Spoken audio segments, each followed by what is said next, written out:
Do we have any followers?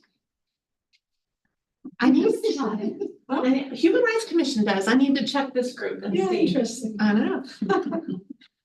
Thanks for the work you put into this. Do we have any followers? Just put on some makeup next time. Right? It's, you know, this is truly a real issue. Seeing yourself constantly, it has been depressing for people because in a meeting, normally I don't see me. Do you know that they constantly see yourself? It's just okay. It's concerning. Just say do you have an extra? Yeah. Do you wanna, when we do introductions, invite everyone in there to say hi to? We're not sure. Everybody here. Oh, sure. Meetings. And yeah, we're ready when you are. Okay, we'll start the meeting. Welcome to the Community Police Review Board meeting, our first meeting in January. First, we're gonna do introductions. We'll do introductions in this room first, and then we'll go to Zoom, and we'll have you guys introduce yourselves. My name is David Reinholz. I'm the board chair, and I'm a resident of Polk County, and I will go to my right. My name is Steve Calvin. I'm a sergeant with the police department in the professional standards unit. My name is Lance Deedy. I'm a lieutenant for the police department of professional standards and training. Lori Evans with the legal department and legal advisor to the board. Now, great, board member. Gretchen Bennett, staff liaison. And Debbie, lieutenant with the Salem Police Department. Aaron, would you like to go next? Aaron, and I live in Polk County. Ryan Shands, I'm a resident of Polk County as well. Thank you. Thank you, Ryan. Okay, that's about all I have to Elizabeth report for Infante. tonight. I'm with SBN Commercial Advisors. I'm on my way back from a meeting, so I'm not driving, but I won't be able to turn on my camera. Okay. Thank you, Elizabeth. All right, next is approval of minutes. Hopefully everyone had a chance to approve the minutes. Move to approve. Second. Okay, it's been moved and second to approve the minutes. Any other questions about the minutes before I go into voting? Any comments? Okay, all in favor of approving the minutes for November 6th, say aye. Hi. Any opposed? Okay, motion carries. Do we have any public comment? We do not. Okay. And it looks like we have no requests for hearings, Correct. right? And so next, I would like to welcome Lieutenant Debbie Aguilera from the Salem Police Department. She's gonna go over our hate and bias crimes. Would you like me? Go ahead. Great. That way I don't mess it up.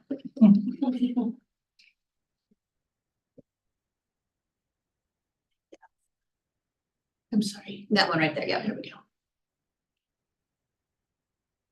Great. And then, And then if you just go to slideshow, oh, it's kind of underneath it. Like to it now. how do I move this out of the way? I Hmm. wonder if it can go, I'm used to this being in the Oh, there you audio. go. There we go. And then slideshow. It's on the very top too. Yep, and then. Thanks for your patience, everybody. Goodness. How's that? Okay, perfect. Get this stuff out of your way. All right. Oh, and I just, so I'll probably need that. Let's click through. Okay, perfect. All right, so I am, oh, you know what? I might need that little thingy because I don't know if I can click through. This, Is that there then maybe? Oh, there we go. Okay. Okay, so I was asked to talk about hate and bias crimes. A little bit of what I do. So I'm the lieutenant over our community engagement section. But since 2017, I've been the liaison between the police department and our Human Rights Commission. So what that means is I review all hate or bias crime reports, both crime and bias incidents. Make sure that the investigation was done correctly. I can send it back if they need to do more work, or I coordinate with detectives if it's a higher level investigation. And then I report to the Human Rights Commission on what crimes and what incidents we have been seeing in Salem, and then I keep the statistics. So I'm gonna talk about bias crimes. I'm gonna talk about the actual bias crime statute, because there's a little bit of a difference between a crime being a bias crime and then we have the actual statute. I'll talk about bias incidents, and then I do have some a sneak peek of our bias crime stats. So they're preliminary, they're not finished yet, but I do have enough that I can show you just a little bit about what's going on and what happened in Salem in 23. So first, I want to talk about what is a bias crime. So a bias crime really has two parts to it. So there's a crime that was committed. So you have to have some underlying criminal conduct. And above and beyond that, you have some kind of bias or prejudice that occurred where the suspect committed the crime against the victim because the suspect had some kind of bias motivation against the victims belonging to a protected class. So it's a lot of words to say, and I always use my husband as an example. So he's Hispanic, but actually when he wears his hair long, he looks Middle Eastern. So if he's walking down the street and somebody comes up and punches him in the face, that's a crime, that's an assault. If they punch him in the face while they're using some kind of, let's say, like go back to your country or some other kind of racial slur towards Middle Eastern, that makes it a bias crime. Because national origin is a protected class. So the protected classes are listed out in our state statute. They're all of the protected classes up there. The gender identity is actually a fairly new one. It was introduced in 2019 through the Oregon legislature. The legislature updated our bias statutes. They were very antiquated. They used to be called intimidation, and it had kind of nothing to do with intimidation. And there were some other things that were wrong with it. So the legislature got together and or some lobbyists got together, or some lawmakers got together and updated and added gender identity. The interesting thing about gender identity is, so it was originally introduced because there was a gap for transgender individuals, because sexual orientation doesn't have anything to do with transgender. So the gender identity was to fill that gap, but it actually doesn't have to be for a transgender individual. So it can be any crime that's committed against someone because of the gender that they identify with. So if I'm a female walking down the street and a male comes walking up and punches me because I'm a female, and if the officer can prove that, that can actually qualify as a gender, under that gender identity. So I thought that was kind of interesting point to that. So something, sorry. Yeah. So this is not all the protected classes in Oregon, so it's just limited to these because of under the bias? It's limited to crime, so it has nothing to do with like protected classes, and we'll get to a few more under our city code. It has nothing to do with civil, HR, anything like that. I'm not just This is thinking just HR, criminal. you know, being a veteran is a protected class, but you know, if I am doing something against someone because I believe military people are horrible, it's not protected. It would not, no, not under, This is under bias. this This is is it. statute. list. This is it, This yeah. is it, okay. Yeah, under the state statute. Under There's the a few statute. more under city code that we'll talk about. Okay. So the interesting part also is that the motivation of the suspect doesn't have to be 50% or more. I don't have to prove that 50% or more that the person had motivation. It really can be just as long as through my investigation, I show that there was some kind of motivation related to the person's bias towards the protected class, then I can mark it as a bias crime. And so really we do that, and I'll talk a little bit about investigations, but really we do that through a lot of things like what time of year did the incident occur, where did it occur, like, did it happen at a church or a particular location, especially what kind of language was used by the suspect during the attack, even what kind of clothing they're wearing, things like that, what kind of symbols, what tattoos, all that stuff we take into account when we're deciding whether it's a bias crime or not. And then, like I said, it takes just as little as just 1% to be able to mark it as a bias crime. Can I ask you a quick question? Yeah. So let's say if I go through and I, for instance, hit Ryan. Or if I hit Ryan because of a bias crime, is there a difference in my sentencing? I mean, what, my punishment? So there are sentencing guidelines. I don't have the sentencing guidelines because a lot of it, and Lori might be able to help just a little bit, but a lot of it depends on your past history and what the crime you committed and what crimes you've committed in the past. And then also I'll talk a little bit more about it, but we can actually stack crimes. So if in that particular situation, I could charge with assault, but also under a bias crime statute, so that can add some more charges to it. So it's potential, but I know the charging guideline matrix is long. Yeah, Complex. I've never looked up bias crime one because I've Oh, never okay. charged one, 'Cause, so yeah. for the sentencing guidelines, so I could look at it and let you know. Okay, yeah, it would be, Yeah. it would be interesting to see what These charges or because. the DA's. DA's office, yeah. Okay, and so the other thing is that the suspect doesn't or the victim doesn't actually have to belong to that protected class. So you go back to my husband's example, he's not Middle Eastern, but the suspect believed he was, and that's really all that counts. We have had cases in Salem where we've had individuals who were attacked because the suspect believed they belonged to LGBTQIA plus community, and the person said, no, I don't, but they were just using this language. And so we were able to charge under the bias crime statute and mark the assault as a bias crime, even though the person didn't belong to that protected class.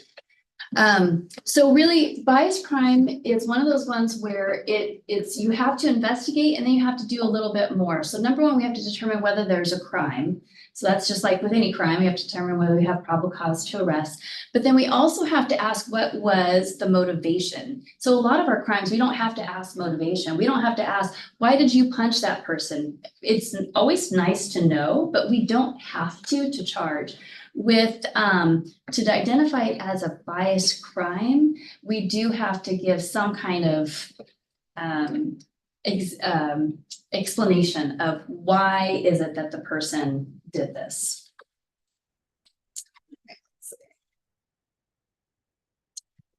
So there's a little bit of distinction.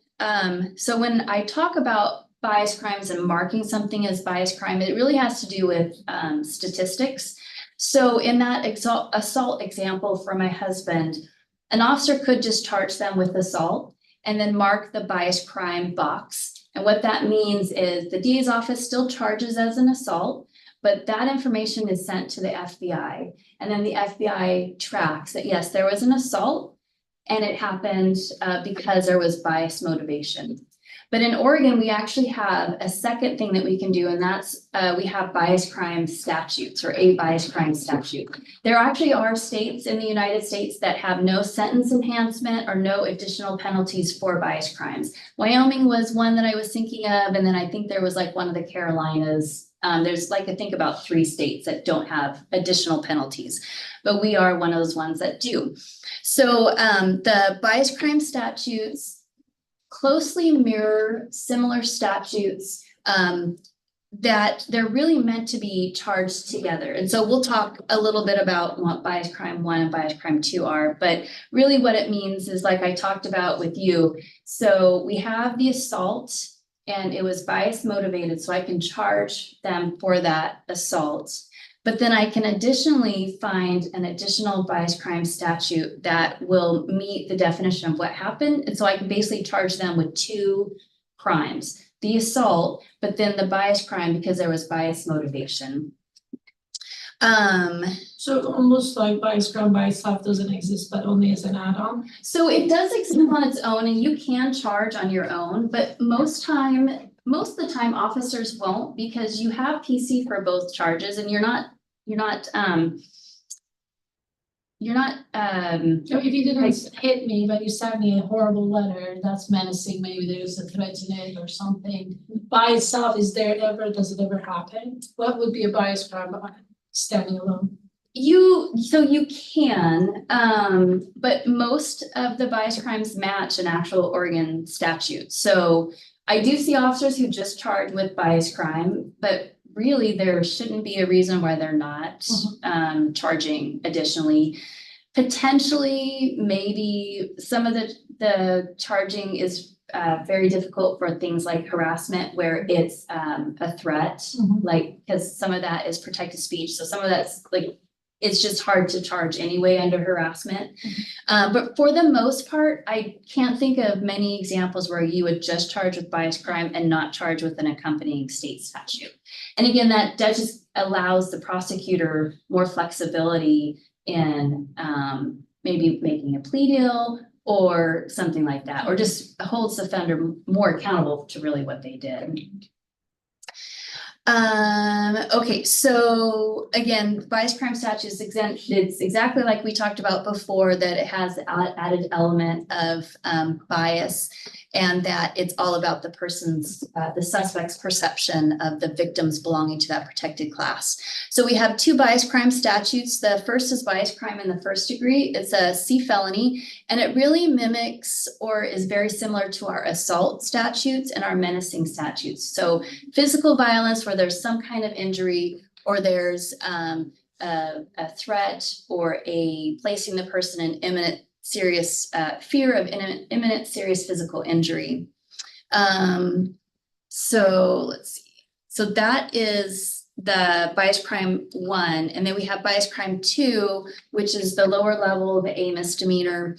And it really mimics fairly closely with criminal mischief, so damage to an individual's property or a family member's property, and then harassment. So I didn't add in there, these are not the full statutes. I took out a lot of the language that talks about the protected classes, because we already talked about what those categories are, and just put in the information on really what it looks like. So anyway, so you if you assault someone, if you threaten to assault someone, if you damage someone's property, if you threaten to damage someone's property or a family member's property, if you threaten to inflict serious physical injury, all of those can be charged under either bias crime 1 or bias crime 2. And again, like I said, so they're very similar. So most of the time you should have 2 different charges, a criminal mischief charge and a bias crime charge, or an assault charge, a bias crime charge.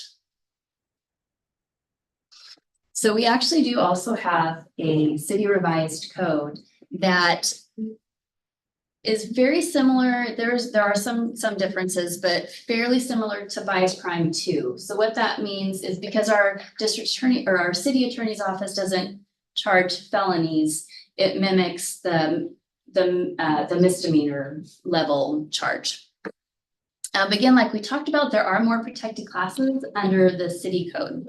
So everything that is highlighted is not in state code, but it is under city code. One of the things that I'll highlight is the housing status and source of income. The Human Rights Commission worked for a fairly long time to update our city code to add housing status or source of income as a protected class. That really was to look at unsheltered individuals and the fact that they are victimized on a fairly regular basis. And so this gives an opportunity to provide maybe a little bit more protections. What I will say though, is that a lot of times we choose as officers to not charge under this statute, because a lot of times what we're finding is that maybe the assaults are at a higher level. So it's really more appropriate to charge under the state statute. So if you have someone who's attacked because they're unsheltered, you certainly could charge under this if the injuries are of, maybe not up to a level of an assault. But really we find that a lot of times charging on the state side is probably what we're going to do, because most of the time that's what the evidence is leaning towards. But certainly this is something that we can charge under. And then the additional ones, familial status, age, marital status, domestic partnership, are all ones that aren't covered under the state statute, but are under the city code. So bias incidents are something that Salem PD actually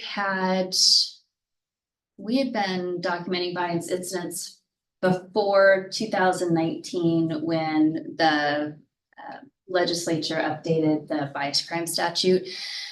However, when 2019, when that House bill came out and the bias crime statute was updated, they did add bias incident as something that they wanted officers to be investigating and reporting on. So there is a piece in the legislation that talks about officers investigating bias incidents and documenting them. And then there's a couple more requirements that we'll talk about. But really what a bias incident is it's basically anything that where there's not a crime attached, but there is bias attached to it. The one caveat is that there could potentially be a crime, but the victim of the crime could not be part of a protected class. So an example is graffiti that may be racist, but it's on school property. So school can't be a part of a protected class. So it's a crime, but we couldn't charge it as a bias crime. So what we would do is we would mark that as a bias incident because there's bias attached. We want to make sure that's documented, but we could charge as a criminal mischief, but we couldn't charge as a bias crime. But the state describes or identifies a bias incident as hostile expression that contribute or create a feeling of unsafe or unwelcome due to a person's belonging to a protected class. So it's a lot of words, basically, just to say when you have potentially a person who's using racial slurs or some kind of profanity that's against somebody's protected class. That's probably what we see more than most is that one of the ones that we saw a couple years ago was an individual driving around with a large flag, and I can't remember if it was a swastika or a Confederate flag, but that was a bias incident. So people obviously were very concerned about that, but there's nothing against law with driving around with that type of flag. So that was something that we documented and identified. So we train officers to identify those particular types of incidents, even when it's not criminal. And a lot of times the officers, maybe the individual doesn't even realize it's a bias incident. And so the officers are trained to identify that, and then they document that in a police report. Those police reports, both bias crime police reports and bias incident police reports, are supposed to come to me. They have little check boxes that they get sent to me. And then another requirement that the 2019 update, the Senate bill update required was that officers, when they investigate a bias incident, that not only do they document the incident in a police report, but they refer the victim to the Oregon Department of Justice hate crime hotline. So that Senate bill actually created a hotline, and it's a phone number, or it's also a website that you can use where people can call that hotline and talk to an advocate. They can receive advocacy, advice, support, and then they also track the data as well. I'm sorry, was disability one of the protected classes earlier? Disability? Yes. Oh, okay, so I'm just. Lieutenant Aguilar, I have a quick question. This is Ryan. Yeah. I was wondering, is there any element of this reporting process where bias or hate crimes are documented through the course of, an officer writing a report, and then they're referred to you, and the victim is ultimately given a hotline number? Is there any interfacing between Salem PD and the AG's Office of Bias and Hate in terms of anything else beyond victim services, that would be involved with the crime, so to speak, in terms of processing, investigation, punishment, whatever? So are you talking about the AG's office, like the Department of Justice office, the hate crime? Yes. Okay. So I am in contact with them fairly frequently. They sometimes refer people to me if they're not quite sure if they want to report a crime. A lot of times what happens is individuals will call the hotline. They'll report something that the hotline identifies as potentially a crime. And then they'll ask the person if they want to report. And if they do, then sometimes they'll have them contact me. I do share with them sometimes some information if we get some bias incidents, and I think that it's something that they need to know about. Is they provide us training, but as far as like specific, like if a crime or an incident is reported to me, I don't then re-report it to the hotline. We provide the information to the person. We don't force them to call the hotline. We allow them to make that decision. So I don't know if that answers your question, but there is communication back and forth. I wouldn't say it's on a daily basis, and it's definitely not for every bias crime or bias incident we have. Yeah, thank you so much for that. I was just trying to get an idea of data, because if Oh. if that office is supposed to be tracking sort of the data and then advising the local municipalities, I mean, obviously they would do that, you know, of course, they should do that in any city with a PD that's doing this work. And we're a little worried about a situation where a victim might then, you know, be in a position of having to report it twice, both to the PD to get criminal action and then to the DOJ to get the data that we need to inform on these offenses as they're occurring. Okay. Yeah, so we don't, like I said, we don't force them to both report and to talk to the DOJ. A lot of times what I find happens is the individuals will call us. It will determine it's not a crime, because a crime is going to be documented through the criminal justice system. So these are really more bias incidents that we're talking about. The officer will give them the DOJ hotline. And then if the person chooses to then re-report to the hotline, then that's what they'll do. But I do see what you're talking about is if they choose not to, then we have the data, and they don't necessarily get the data. So if we were to close that gap, it would have to be the person we'd have to contact the person to ask them whether they reported it to the DOJ. And then if they didn't, then we would have to provide the information. What we were doing for a little bit was we were providing the information to them, and then the person was calling, and what we were finding was there was duplication with it. So we were trying to avoid that particular problem as well. So are they calling to get service and support advocacy, or are they calling to report it for data? So really, they're reporting for services and advocacy. The data part is just, I guess, the icing on the cake. So they're not even required to provide a bunch of information. If people want to provide, like what protected class happened, they are what gender, all that, they have a lot of data that they ask for, but the people aren't required to respond. So they try to make the data as good as they can. You can actually go onto the website, the Oregon Department of Justice Bias Crime website, and there's a lot of information, but there's a lot of data that you can see. And they also create a report every year for the Oregon legislature, and you can read the report. It's long report. It's very long, but because they get into like the granular detail about all the information they get from the individuals. But I do see what you're saying as far as there might be a gap that's missing.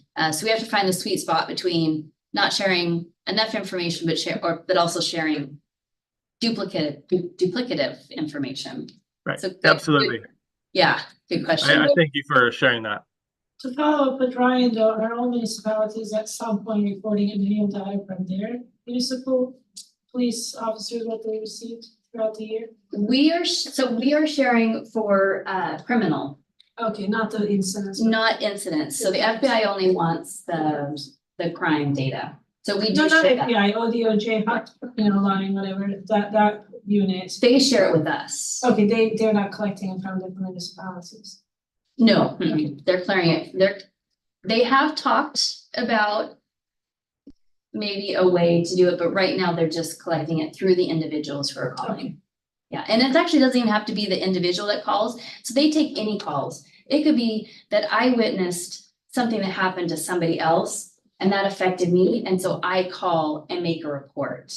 And it doesn't even have to be a crime or an incident. So they actually track calls where once they get through all the data, they're like, yeah, this is not even a bias incident, but they'll still mark it down, but they mark it down as not a bias crime and not a bias incident. There's like an other category. So there's a lot of, but they take everything.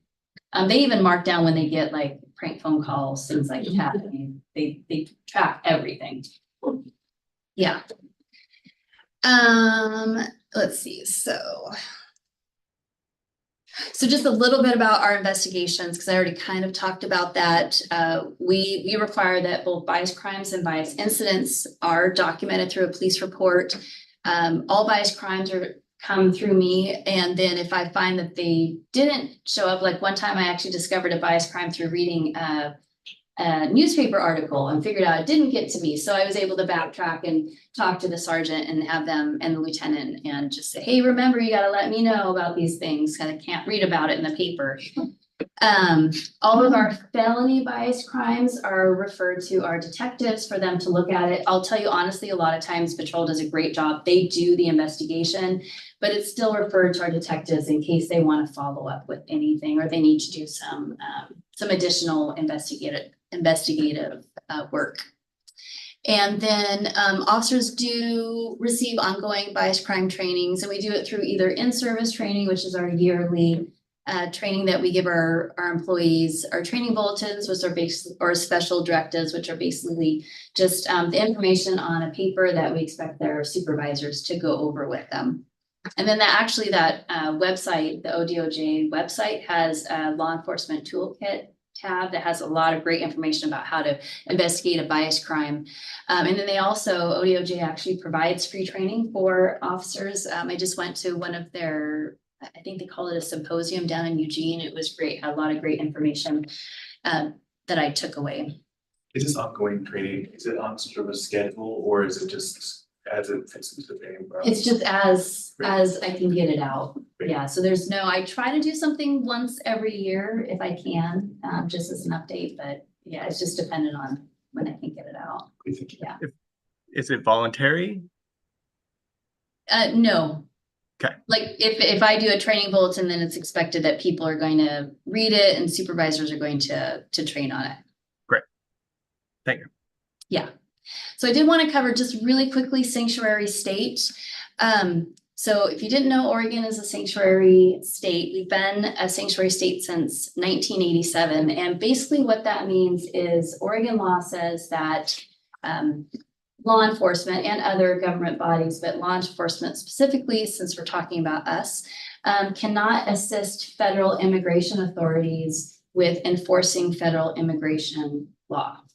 And they actually, so the exception is court order. Like, so if there's a warrant or some other kind of court order that directs us to do that, then obviously we can't say no to that. But otherwise, the sanctuary laws tell us that we can't share information with immigration officials about things like somebody's name. Like we can't, even whether they're here legally or not, we cannot share names, addresses, phone numbers, family information, court dates, court location, anything like that. In 2021, there was kind of an update to our sanctuary laws, which said that, so not only can we still not do this, but we have to document when, say, immigration calls us and wants to get that information, we have to decline. We have to document that they called and asked us for the information, and then we have to provide that information to the state, to ODOJ. We have to report that, but then there's also a mechanism for community members to report if they suspect there's violations by law enforcement agencies of our sanctuary laws. And so they can do that. It's through the same Oregon Department of Justice bias crime hotline, but it gives them a mechanism to call and say, hey, I think this police department asked me a question about my immigration status. I think that was in violation, and then they would document that. And then they also, the Criminal Justice Commission, the CJC, they create lots of reports. They create a report every year that tracks violations, both violations reported by the agencies, like we were contacted to ask this information, as well as violations by community members. Hey, I think this law enforcement agency violated this sanctuary state law. And that also, if you go onto the DOJ website, the bias crime website, you can find that report and read it if you want. Okay, so really quick, because I know I wasn't quite sure how much time I had, so I'm probably way over what I'm supposed to. So I'll go through this really quickly. Oh, you got quite a bit of time. Okay, good. Okay, so these are my preliminary stats. Like I said, I've been doing this in 2017. I only went back to 2019. You can see that the stats fluctuate quite a bit. I can tell you that we are receiving way more bias crime reports now than we ever did in the past. When I was just starting in 2017, we would get usually 4 or 5 reports a year. Now we're getting, 17 and 19, all the way up to 29 in 2020. Some of that, so I don't have any, this is all anecdotal. I don't have anything to support this, but I firmly believe that there's a couple reasons probably why we're getting more reports. I think it was always underreported. I think it still is underreported. In a city our size, you can't say we only had 29 reports in 2020. So it's probably still underreported. But I think part of it is our officers are much better prepared at recognizing what a biased crime is. A lot of times victims may not even recognize that they were a victim of a biased crime. They knew it was a crime, but that it was actually a biased crime or even a biased incident. So I think our officers are better able to identify it and mark it down as a biased crime. And then I also think because the hotline came out in 2019, we're just talking about it more. People are more aware that we want to track this information. We want to hold these offenders accountable. And so I hope that people are more comfortable reporting to us, and that's why our numbers are going up. So you can see we had 25 back in 23, but it varies. So I also keep track of what the category is, what the crime category is. This has actually changed since I started. When back in 17, 18, 19, the majority of the crimes that I was seeing being committed were property crimes. So graffiti and criminal mischief, majority of them. Since about 1920, there has been a shift where we are seeing a lot more individuals who are willing to commit violence. We're seeing that just generally out in the community, that we're seeing a lot more violence. So it kind of makes sense that we're seeing it here. But we're seeing a lot more menacing and threats, assaults, harassments. So you can see the numbers really reflect that when you look at the criminal mischiefs and vandalism is fairly small compared to when you add up the menace, threats, assaults, those types of behaviors. And then when you look at what the protected class is, this has actually stayed consistent. And when I look at the state data through ODOJ, it actually is consistent throughout the state, where when we look at the protected class, what protected class is being victimized the most, it almost always is race and color, and it almost always is anti-Black, with Hispanic following very closely behind. Sexual orientation generally is about number 2. So it's usually race and color, and then sexual orientation behind that. And then you kind of get down to smaller numbers. Religion is in there. And usually religion has to do with like graffiti on churches, like swastikas and things like that. It's usually what we see. So I do keep bias incidents and stats. And the one interesting thing that happened in 23, and I think it was the first time it happened, is usually I have way more bias incidents than bias crimes. Like I have had sometimes 20, 30 bias incidents where I'll have, maybe 19, 20-ish bias cases or bias crimes. And what I saw this last year was there was a flip. So I only had 12 out of all of 2020, 12 bias incidents. And so I don't know if that's just a reflection of maybe officers aren't identifying them or people aren't reporting them. I don't know. I just thought it was interesting that I had way more bias crimes than I did bias incidents, which when you think about it, we really should have more incidents reported than just 12. But generally what we see are insults, slurs, things like that when we talk about bias incidents. I do have a couple graffiti in there that involved schools, so they would have been criminal, but they weren't biased because they were graffiti on a school, so I couldn't mark it as a bias crime. And then for bias incidents, again, it's pretty much across the board. Race, color is the majority of the time the category that's victimized, and then sexual orientation is following closely behind that. And I think this is it. So I just wanted to just throw it out there that to make sure you know that for bias crimes, those victims have access to victims assistance. But for bias incidents, we use the hotline as an advocacy service for them.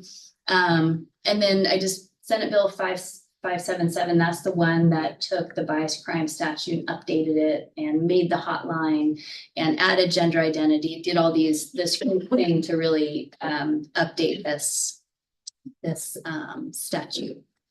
And we talked about that, and I think this is it. Yes. What does that last sentence mean? Oh, So it's because you said first the hotline are mandatory?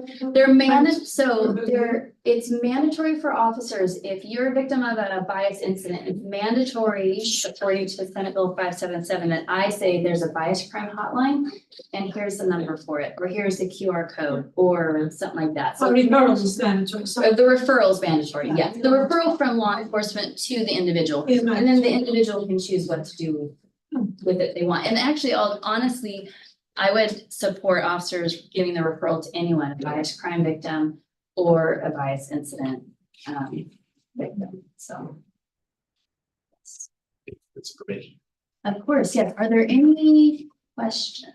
Somebody was making a lot of referrals. Oh, perfect. I mean, seriously, because normally as the HR, third party harassment, and I do write to the code when they're coming in to, you know, use poor language with, I have a lot of Hispanic employees, so when they come and make terrible sentences towards them, I do actually follow up saying, hey, this is against the law, you cannot harass the employees such as, so now I have more teeth here. Mhm. I haven't even, I'm not surprised you're not getting a lot of, because I don't know about bias incidents. I understand Yeah. crimes, but I didn't realize incident was added because it would put a little bit, hey, Yeah, this is bias incident, we reported it, you know, don't do it again, whatever, even call the police. Yeah. yes. Yeah, and We have frequent flyers. okay, yeah. When I should mention the Human Rights Commission is also involved in this work because every bias crime, I report to Gretchen, and then Gretchen does some advocacy work for those victims as well. And then, of course, we use the Human Rights Commission as an option too, if they want to reach out to a commission member, because we do have a fairly diverse HRC. So that is they are part of it as well, but yeah. Thank you for this. Do we know, oh, sorry, go ahead. Dr. Brown, you had a question? Sure. Thanks, Gretchen. Greetings, everyone. Lieutenant Aguilar, thank you for sharing that data. Really enlightening. So one question, you mentioned that most of those crimes are anti-Black. And when you say anti-Black, are you saying that the data shows more incidents geared toward Black African Americans or not? I just want to make sure I understand. Yes, exactly. So it's individuals who are assaulting Black community members because of the color of their skin or that kind of thing. So yes, it's related to the race or color, but generally it's the majority of those crimes are against Black community members. And Right. then Hispanic or Latino community members are getting closer to the second most victimized class. Got it. And thank you just for the clarification. I was leaning toward that direction, but it's always healthy just to ask rather than to assume, and I don't want to do that. So as we think about, just with our community, Salem Kaiser, are we thinking about what we can do for like intervention wise when it comes to, the Black African American community? I realize it's a smaller community. But are we thinking kind of like outside the box of what type of intervention strategies that we can implement? And I know Chief Womack has spoken to this before, but for the likes of me, I can't recall like what is that we're going to do maybe differently for 2024, or just could you speak to that if that's okay, please? Yeah, actually, so the Human Rights Commission is having that conversation right now, somewhat. Some of it, the conversation is how do we ensure that our community members feel comfortable reporting these activities or these crimes, incidents to the police department. And then that's a great question, because that is ultimately, it's great to have this data, but how do we then turn that into reducing those numbers? And I would point back to the Human Rights Commission. I think that really is the work that they're doing right now, is trying to brainstorm, how do we, the criminal justice system holds people accountable, but what else do we do so that we don't have these crimes occur in the first place? So I think the work that the Human Rights Commission is doing would probably be part of that. And obviously, me as a liaison, working with them, trying to brainstorm some ideas. Yeah, well, I appreciate you saying that, and I'll definitely, send you an email, because, that's definitely something that even the NAACP, when I think about, what we can do and how we can bring different ideas to the table, it's not easy when you're trying to, bring together a small group of people, the Black community, but yet we still have, we rank pretty high when it comes to different crimes, right? And so, that's a pretty difficult task. But I'm willing to, roll up my sleeves to figure this out, because, we've been going down this, situation and issues for quite a few years. So I'll definitely send you an email, and maybe we can partner together.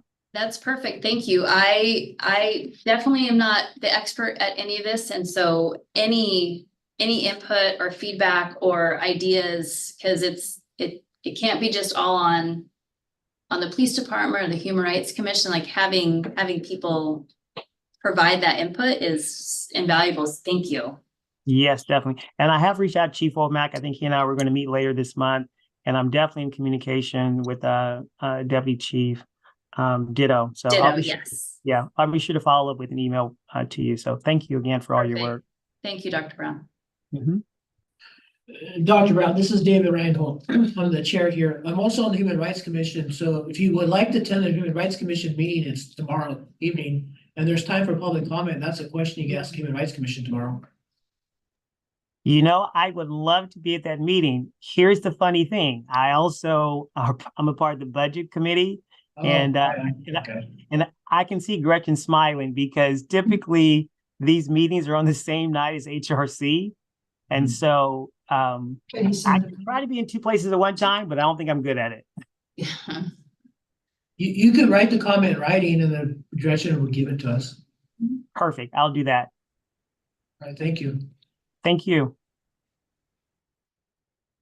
Do we know how we stack up to other similar cities as far as the numbers was asking really low, like you were mentioning? So that's a great question. The hotline, so I have to go back to the hotline data, because there's actually not a lot of agencies that do what I do. Eugene does it. I think Portland does it. But going back to the hotline data, and I'm trying to think of I don't think they had all the 2023 data yet, but the map will actually show every county. It will show how many reports per county. And I'd actually requested information specific to Salem, because it doesn't drill down by cities. The gal said that the reason they didn't do that was because some cities are very small and the incident might be well known and they don't want to call out anyone. But she said for Marion County, the majority of the numbers that you'll see are related to Salem, but she said there are some that are outside. So she was gathering that information for me. Actually, one of the Human Rights Commissioner members had asked for that information, and I just don't have it yet. She's been super swamped. So I think anecdotally, we're one of the higher counties as far as counties in the state, for sure. Multnomah, Washington County are up there too, but they're fairly well populated. So I wish I could give you exactly, but if you go onto that website, you can see all the information and see exactly how we fare with other. Great, thank you, I appreciate it. Yeah. You know, this makes me think about how this would be something awesome to look into down the road in terms of if there's a presentation we can do during a future board meeting where we can kind of look at our city and how it compares and sort of look at, you know, these offenses by category. And because I'm involved in qualitative evaluations right now of some city police departments and other major metropolitan areas in other states, and there's a lot of very unique alternatives to police response and community-based efforts. It's a multifaceted approach to try to address some of this issue of disparity that you can throw many things at, and it seems very difficult to tackle at times. And it would just be nice to see where we could begin to be a little proactive in that way, I think.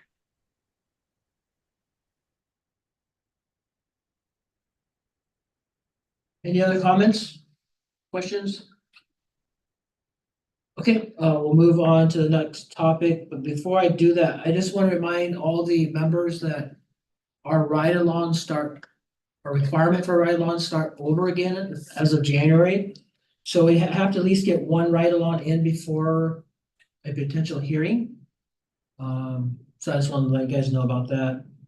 And then the next item on our agenda is our election of officers, and I'm going to turn that part over to Gretchen to run that part of it. That'll be my pleasure. Okay, everybody, our bylaws remind us that it's important at the beginning of our first meeting in the calendar year to identify who will be your vice chair and your chair to serve for the year.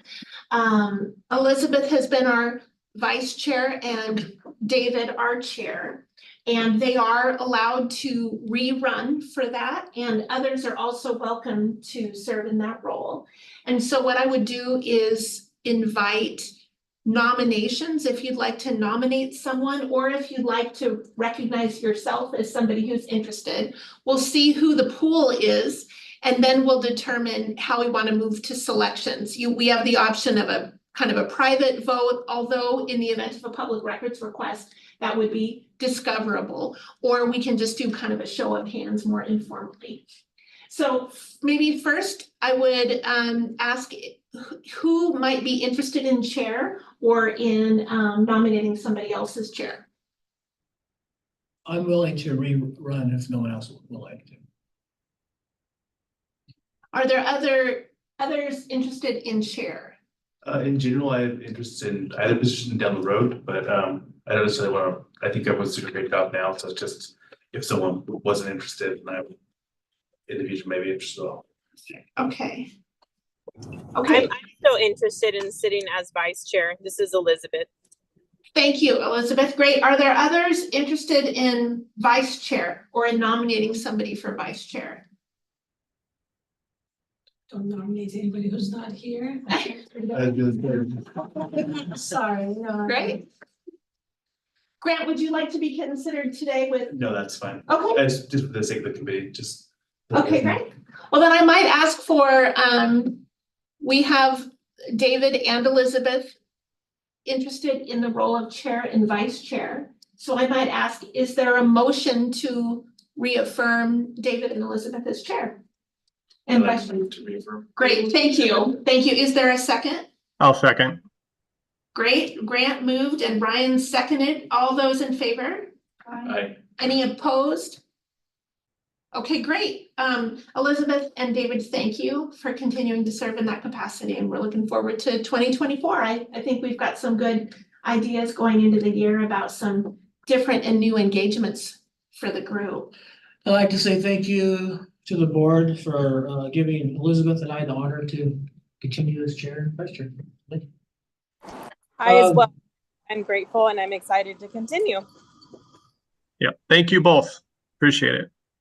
And with your permission, I would like to make another comment about the year, if it's okay too, and it's Sure. there. Great. I wanted to let you know, Deputy Chief Ditto talked about, if it meets with the pleasure of the group, they'd like to bring discussion about the performance. I'm sorry.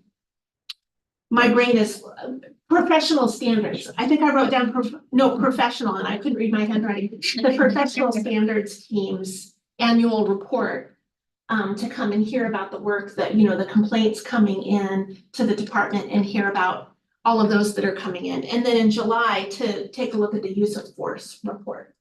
So wanted to check in about that. I also need to get an orientation in for those of you who haven't had that yet. So we'll talk about that too, if that's all right. Yeah. Great, thank you.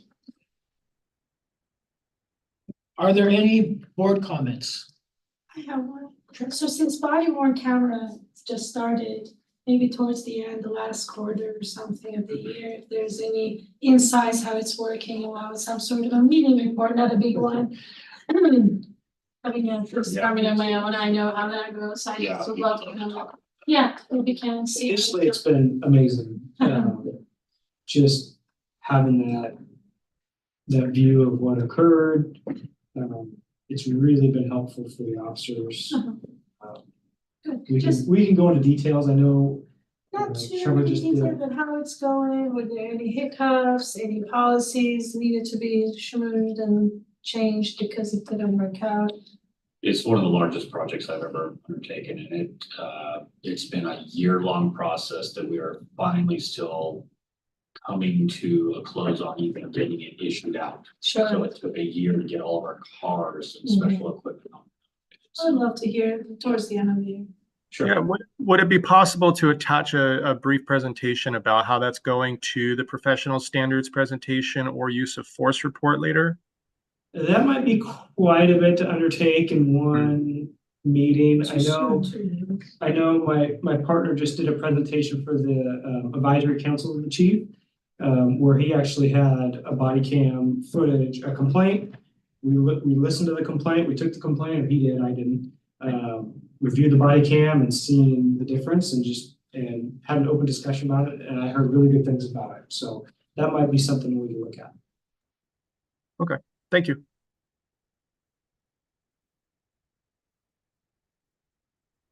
Jim, I want to just appreciate the opportunity to be here in person and say I'd love this for future meetings to have this option for in person or virtual. Absolutely. Thank you. Yes, it was nice meeting people in person. Any other board comments? I hope to be at the next meeting in person and meet you guys. This is Elizabeth. I'll be there as well. Great. All right. So then the next question I'm gonna have, is there any comments from the Salem Police Department? No, we just greatly appreciate what you guys do. This is great.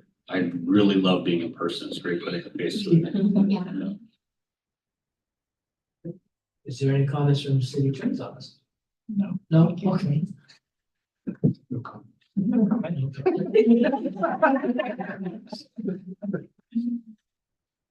Okay. Well, I guess that being said, we can adjourn the meeting. So thank you. We'll adjourn the meeting